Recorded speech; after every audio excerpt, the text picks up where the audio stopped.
Bonjour à toutes et à tous. Une vidéo de quelques minutes pour expliquer mon ressenti, qui je pense est partagé par beaucoup. C'est que je pense foncièrement que nous sommes un petit peu retournés comme sous l'Ancien Régime. Avant, nous avions quoi?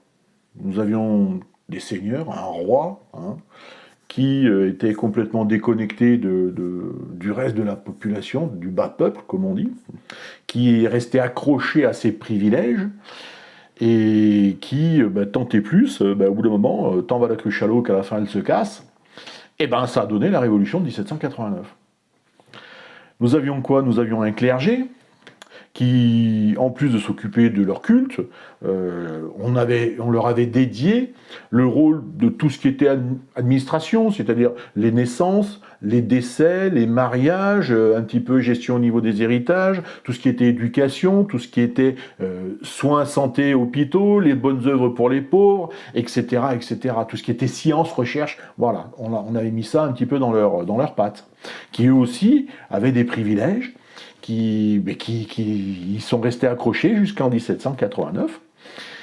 Et enfin, nous avions le tiers-État, qui, comme disait je ne sais plus quel philosophe, qu'est-il? Rien. Que désire-t-il? Être quelque chose. Voilà.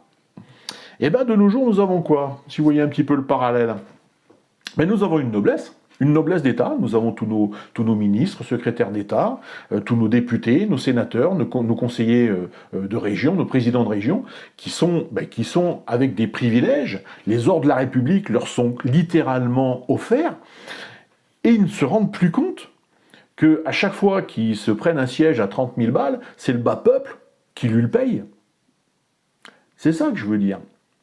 Nous avons quoi maintenant? Nous avons plus un clergé, mais nous avons une administration et tout un réseau d'associations qui sont plus ou moins publiques, ou plus ou moins subventionnées. La plupart sont subventionnés par l'État, donc par l'argent du contribuable, qui n'offrent plus réellement un service public, qui pour certains fonctionnent encore à peu près, qui fonctionnent en flux tendu, à qui on ne donne plus les moyens de fonctionner, mais qui ont certains privilèges, et je suis désolé, il faut rééquilibrer un petit peu les choses. Je vais vous donner un simple exemple.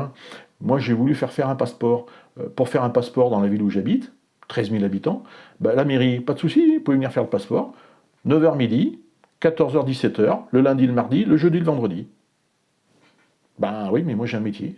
Je suis comme vous, j'ai un métier.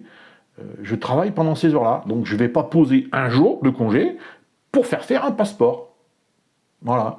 Donc si c'est ça pour eux la notion de service public, dans une ville de plus de 13 000 habitants, je suis désolé, il y a moyen de s'arranger avec plusieurs secrétaires de mairie pour pouvoir justement jongler dans les horaires, non? Je trouve ça inadmissible que le citoyen soit obligé encore de faire des efforts pour justement ne pas pénaliser certaines personnes qui devraient être à son service. C'est comme ça que ça doit marcher. Nous avons des associations qui sont payées. Regardez, les 20 plus grandes associations, vous trouverez la liste sur Internet, elles sont financées, mais c'est quelque chose de fou. La plus grande association touche, je crois, plus de 150 millions d'euros par an. Mais cet argent, il sort d'où? De notre poche. De notre poche. Il faut arrêter.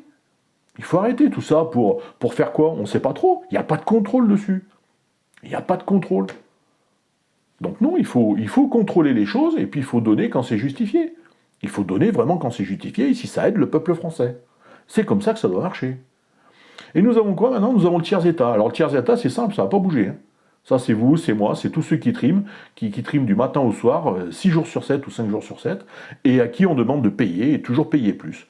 Donc non, il faut que ça soit rééquilibré. Et si j'étais président de la République, je ferais ça aussi. Je commencerais par regarder un petit peu tout ça, là, pour rééquilibrer les choses. Et dire non, mais c'est pas possible, ça ne peut pas durer. Un service public, on le paye, oui, mais il faut qu'il y ait un vrai service public. Il faut qu'il y ait des horaires adaptés, il faut qu'il y ait des gens derrière, qu'on les paye correctement, évidemment, mais il n'y a pas de raison de leur donner beaucoup plus qu'à quelqu'un qui travaille comme un artisan qui travaille 70 ou 80 heures par semaine. Je suis désolé, c'est pas normal. Voilà. Donc, si j'étais président de la République, je commencerais par donner un grand coup de pied là-dedans pour essayer de mettre de l'ordre. Voilà ce que je ferais si j'étais président de la République.